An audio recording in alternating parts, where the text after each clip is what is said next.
Bonjour à tous et bienvenue dans Point Trash, votre émission qui ose aborder les points qui fâchent, l'arnaque au sentiment, une forme moderne d'escroquerie sur Internet. Notre invité d'aujourd'hui en a fait les frais et pour des raisons de sécurité a souhaité garder l'anonymat. John, bonjour, Bonjour, bienvenue dans Point Trash. merci. Tu es célibataire, 40 ans, un enfant. Et comme beaucoup de gens, tu es allé sur le net pour essayer de rencontrer l'amour avec un grand A ou c'était juste une histoire d'un soir? Euh, on va dire les deux plutôt, mais plutôt une grande histoire d'amour. Une grande histoire d'amour, tu fais confiance assez vite? Oui et non, comment dire, normalement pas très vite, mais assez vite. Mais avec cette personne, il t'a fallu combien de temps? Avec cette personne, ça m'a duré un peu une semaine, Et déjà là, la confiance, elle s'est installée. gentiment, on va dire. Donc, pour rappeler, tu es gay Oui, et cette personne est hétéro. à ma connaissance après, oui. Ouais, elle est venue te contacter sur ce site gay Oui, et après une semaine, tu l'as invitée à venir chez toi. Donc, assez rapide, je dirais. Mais est-ce oui. que ça se passe comme ça en général? Les rendez-vous vont assez vite. Là, c'est long pour un rendez-vous normalement pour chez les gays. C'est Mhm. souvent dans la minute qui suit. Dans la minute qui suit. Donc là, tu t'es dit, c'est le bon, Voilà, il est patient, il veut quelque chose de sérieux. C'était ça. voilà, oui. Il m'a fait un peu croire de belles choses, on va dire. Donc, une fois chez toi, qu'est-ce qui se passe?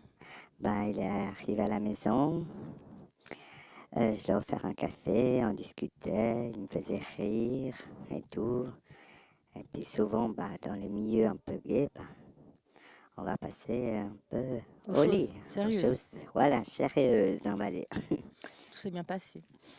Tranquillement, bon, on a fait juste plus connaissance, un peu de biseautage et tout. Et puis Et les après, bah, préliminaires. voilà, D'accord. Donc après cela, il s'en va. Il a passé une excellente gentiment, soirée. voilà. Et le lendemain, donc les problèmes commencent, j'ai envie de te dire. Ouais, c'était plutôt l'enfer. C'était l'enfer, c'est-à-dire. Il m'a envoyé des messages en disant que il devait aller à l'hôpital parce que j'avais attrapé une infection et qu'il devait aller en urgence à l'hôpital parce que c'était des douleurs insupportables et puis c'était pas normal. Alors puis bon, moi j'ai cru que lui il avait eu quelque chose Mhm. ailleurs et tout et qu'il me prévenait Ah, que je devais oui. faire attention. Alors j'ai dit bah écoute, bah va à l'hôpital et puis donne-moi des nouvelles. Un peu plus tard, en me disant non, mais c'est toi qui m'as donné ça.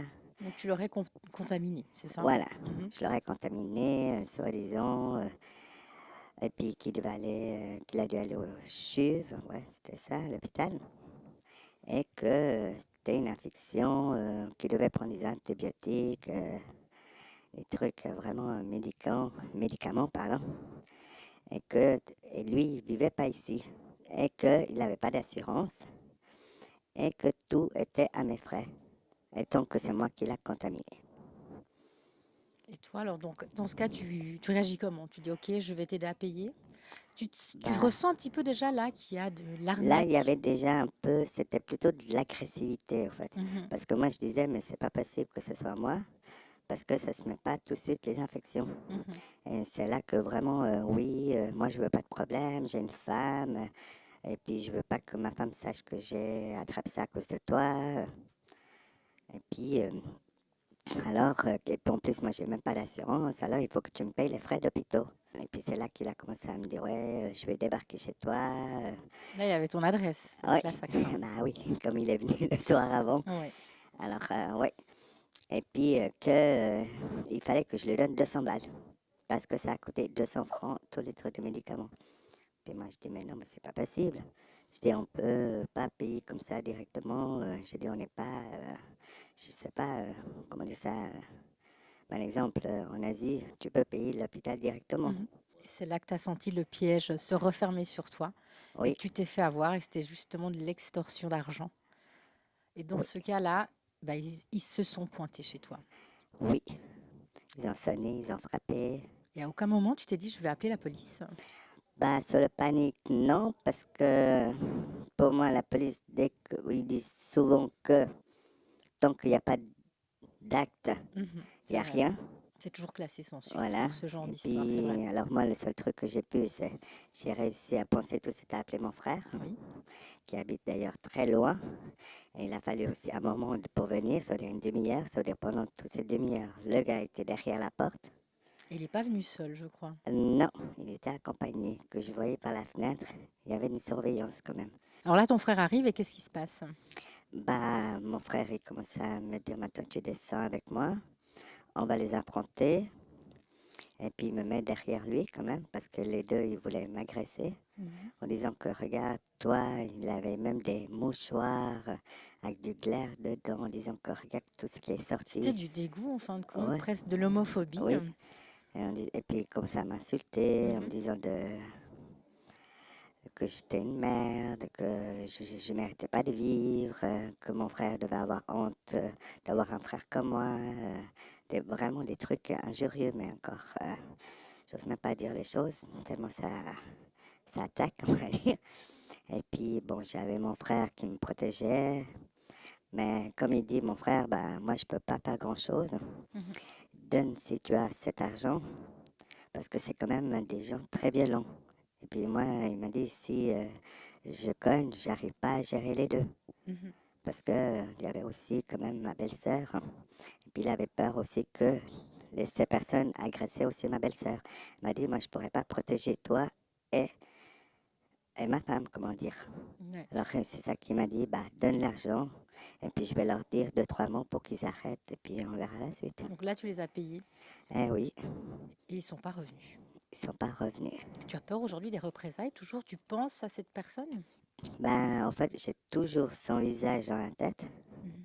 Et puis dès que je vois quelqu'un qui ressemble, ben, j'ai quand même encore comment dire ça, le cœur qui serre, l'angoisse qui vient, mais un peu plus maîtrisée que au début de cette aventure, j'ai envie de dire. Mes aventures, Mes c'est, aventures plutôt, ça s'est ouais. produit quand?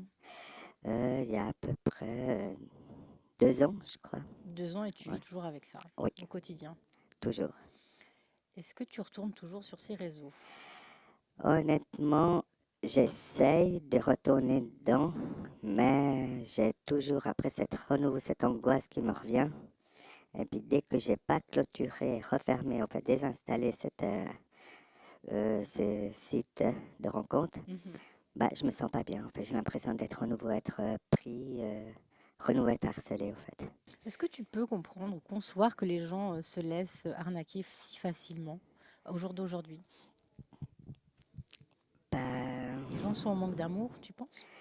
je pense pas, c'est plutôt qu'on a beaucoup de manque en confiance en soi. Mhm. Et dès qu'on nous donne de l'attention, c'est souvent, je pense que c'est ça qui nous manque en fait, le contact humain en fait, Mhm. qu'on n'a plus. Alors dès que quelqu'un veut nous donner un peu ce contact humain, ben, on tombe dedans en fait. On veut toujours y croire. Oui, parce que alors, les escrocs du web, il y en a plein. Ah oui, Euh, il y a les catfish, ceux qui volent les profils. Il y a les scammers, qui prennent des photos et qui font du chantage aussi. Il y a les brouteurs, c'est le nom que eux-mêmes se donnent, c'est ceux où on verse de l'argent en Côte d'Ivoire, un peu contre de l'amour, à quelque part. ouais. Et malgré toutes ces préventions, bah, les gens se laissent quand même avoir. Et ensuite, ils ont cette emprise de ces escrocs. Certaines personnes n'arrivent pas à s'en défaire et se délaissent de beaucoup d'argent. Donc toi, tu as perdu 200 francs. C'est quand même une chance dans ton malheur. Est-ce que tu en es conscient? Ça aurait pu être pire. Oui, ça aurait pu être pire, oui. Mais comme je dis, c'est grâce quand même à mon frère que ça s'est arrêté là. Parce que je pense que si j'étais seule, vraiment une personne seule et sans protection, même avec la police ou pas, je pense que j'aurais pu encore me faire harceler et me faire encore demander.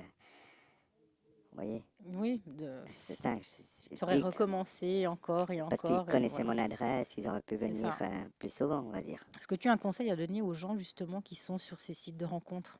Moi, je conseillerais plutôt les gens d'aller dans les bars, faire connaissance directement. Au moins, tu vois la personne directe et tu ressens la personne. Un peu plus réel que du virtuel. Voilà. John, un grand merci d'avoir partagé ton histoire avec nous. Je te souhaite de trouver le bonheur et reste prudent. Les escroqueries sur le net ne sont pas prêtes de s'arrêter. Donc soyez vigilants, ne faites pas confiance à n'importe qui et sortez couverts. À bientôt. Ciao. Pour votre sécurité sur Internet, ne vous fiez jamais à une personne que vous ne connaissez que par Internet. Ne transmettez jamais de mots de passe et de documents officiels, passeport, permis de conduire, etc. Ne divulguez jamais de photos ou d'informations intimes. Ne versez jamais d'acompte sans être sûr de la fiabilité de votre interlocuteur.